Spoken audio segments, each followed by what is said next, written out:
বাসর রাতে বউয়ের বুকে কাটা দাগ দেখে স্বামী কি করলো তা দেখলে চমকে উঠবেন। বাসর ঘরে নতুন বউয়ের কাছে যেতে চোখ পড়ে বুকের উপরে। তা দেখে রোহান বলল, তোমার বুকের ডান পাশে এই কাটা দাগটা কিসের? হঠাৎ এমন প্রশ্নে কাজল একদম না চমকে উঠে বসে নির্লিপ্ত ভাবেই বলল, ব্রেস্ট টিউমার ছিল, আর ওটা সেই সার্জারির দাগ। কবে হয়েছিল? খুব স্বাভাবিক প্রশ্ন, কিন্তু কাজলের মাথার মধ্যে একটা সূক্ষ্ম রাগ ওঠে। মা প্রায় বলতেন, মেয়ে মানুষের এত রাগ ভালো নয়, কিন্তু এই উপদেশ মেনে চলার মেয়ে কাজল কোনোদিনও ছিল না। তবু আছে আশ্চর্য রকম শান্ত।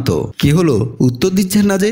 এই তো বছর 3 আগে। ও আচ্ছা। মুখে রোহান আচ্ছা বললেও সেদিন রোহানের চোখে লেগে থাকা একরাশ অবিশ্বাস আর সন্দেহ কাজলের দৃষ্টি এড়ায়নি। একটু আগেও যে মানুষটা তার মধ্যে ডুবে যাচ্ছিল, সে যেন হঠাৎই সচেতন হয়ে উঠল। রোহান বলল, রাত অনেক হয়েছে, সুতরাং আমাদের এখন ঘুমানো উচিত বলেই সে পাশ ফিরে শুয়ে পড়ল। কাজলও আর কথা বাড়ালো না। হঠাৎ করেই তার সে রাগটা গভীর বেদনায় রূপ নিল। সে বেদনার 2-4টা ফোঁটা ঝরে পড়ল গাল বেয়ে। তার মানে রোহান আমাকে বিশ্বাস করেনি, কিন্তু সত্যি এসএসসি পরীক্ষার আগে ওর ব্রেস্ট টিউমারের সার্জারি হয়েছিল। এই সার্জারির জন্য আমি পরীক্ষাটা পর্যন্ত দিতে পারিনি। যদিও সার্জারিটা খুব বড় কিছু ছিল না, তবু ভয় ওকে কাবু করে ফেলেছিল। সে এসব মন থেকে মুছে ফেলেছিল। তবু তার বাসর রাতে স্বপ্ন ভাঙতে সে হাজির হয়ে গেল।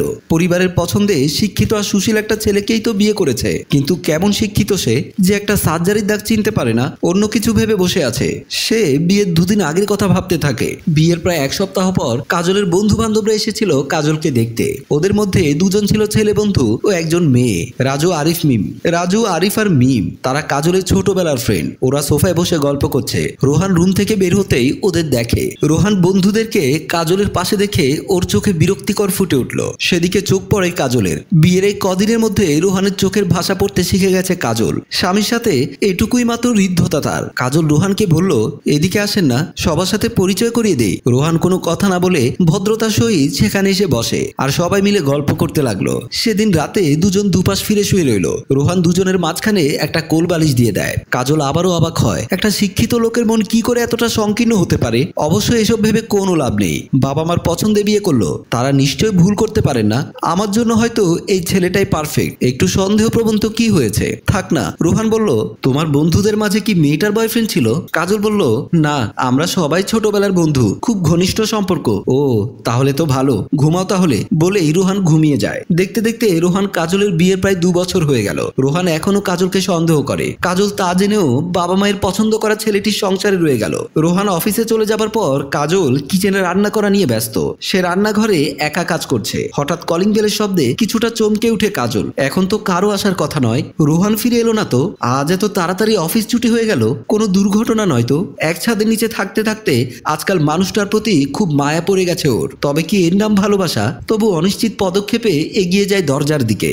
দরজা খুলে দিতে দেখলো কাজলের শ্বশুর শাশুড়ি এসেছে। কাজল তাদেরকে সালাম দেয়, তারা সালাম নেয়। আসুন, ভেতরে আসুন। তারপর তারা ভেতরে আসে। তারা 2জন সোফায় বসে। মা বলল, রোহান কি অফিসে?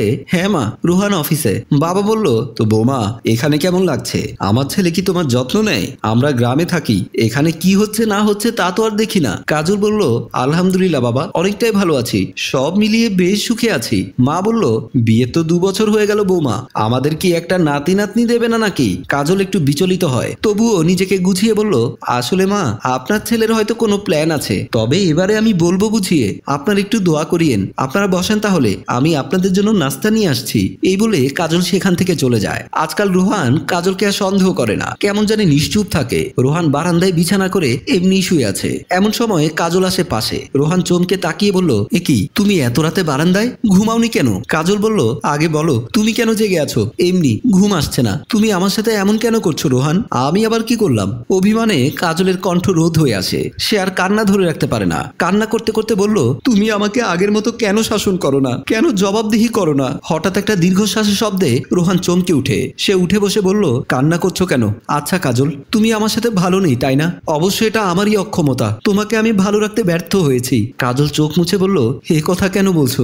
এটাই তো সত্যি। আমি তো তোমাকে বহুবার মিথ্যে সন্দেহ করেছি, কষ্ট দিয়েছি, তবুও তুমি সব সহ্য করেছো। কিন্তু আর কত?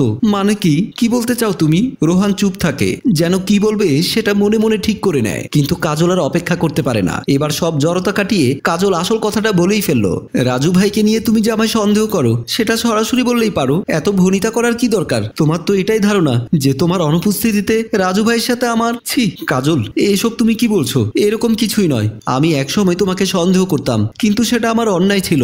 আর এই কথাটা আমি এতদিন ধরে ভাবছি কিভাবে ক্ষমা চাইবো তোমার কাছে। রাজু ভাইকে নিয়ে আমার কোনো সমস্যা নেই, বরং তিনি আমার উপকারী করেছেন। আমি তার জন্যই তোমার আমার সম্পর্কটা নিয়ে দ্বিতীয়বার ভেবে দেখার অবকাশ পেয়েছি। আমি আর নতুন কোনো অন্যায় করতে চাই না কাজল। তাহলে কি করতে চাও তুমি? আই এম সরি কাজল, সবকিছুর জন্য। আজ থেকে তুমি তোমার যে কোনো সিদ্ধান্ত নেওয়ার জন্য স্বাধীন। আমি তোমাকে বাধ্য করব না। তুমি নিশ্চয় বুঝতে পারছো আমি কি বলছি। কাজলের চোখে জল ভরে ওঠে। হঠাৎ করেই সব মান অভিমান ভুলে অবিশ্বাস আর সন্দেহের ঊর্ধ্বে উঠে কাজল আর রোহান নিজেদের খুব কাছাকাছি আবিষ্কার করে। রোহানের চোখ থেকেও 2 ফোঁটা জল গড়িয়ে পড়ে। পরের দিন সকালে রোহান অফিসে চলে যাবার পর কাজল সোফায় বসে অপেক্ষা করতে থাকে কখন আসবেন রাজু ভাই। যথাসময়ে রাজু ভাই এসে কাজলের পাশে বসে। কেমন আছো কাজল? সব ঠিকঠাক তো? একদম সব ঠিক। তারপর রাজু পকেট থেকে সিগারেট বের করে সিগারেটটা ঠোঁটে ঝুলিয়ে লাইটারটা হাতে নিল। কাজল মনোযোগ সহকারে তাকিয়ে আছে আর বলল, আজকে স্মোক না করলেই নয়। রাজু বুঝতে পেরে সিগারেটটা আবার পকেটে রেখে দিলেন। আপনার সাথে আমার কিছু কথা আছে, কিন্তু প্রতিদিনই সিগারেটের ধোঁয়ায় আপনার পৃথিবী আলাদা হয়ে যায়, তাই বলে আর বলা হয়ে ওঠে না।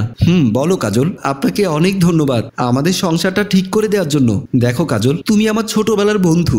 বিয়ের পর তুমি আর আমার সম্পর্ক তুই থেকে তুমি, আর বন্ধু ছেলে ভাই। তোমার কোনো ক্ষতি হোক বা অসুখে থাকো তা আমি চাই না, তাই তো তোমার স্বামীকে সবটা বুঝিয়ে বললাম। কাজল বলল, অনেকটাই ধন্যবাদ। আর এখানেই সব ভুলের অবসান ঘটিয়ে আমাদের গল্প শেষ হয়। সম্মানিত ভিউয়ার্স, আসলে বউ হচ্ছে ঘরের লক্ষ্মী, তাই কোনো সন্দেহের বসে পড়ে ইগনোর করবেন না। বন্ধুত্বের সম্পর্কটা আসলে এমন হওয়া উচিত যেখানে স্যাক্রিফাইস আছে, দুজন দুজনার বুঝার ক্ষমতা আছে, দুজন দুজনকে বোঝার ক্ষমতা আছে। সুখী হোক সকল পরিবার। গল্প ভাবনায় হাসিম রাজু, পরিচালনায় এম ইদ্রিস।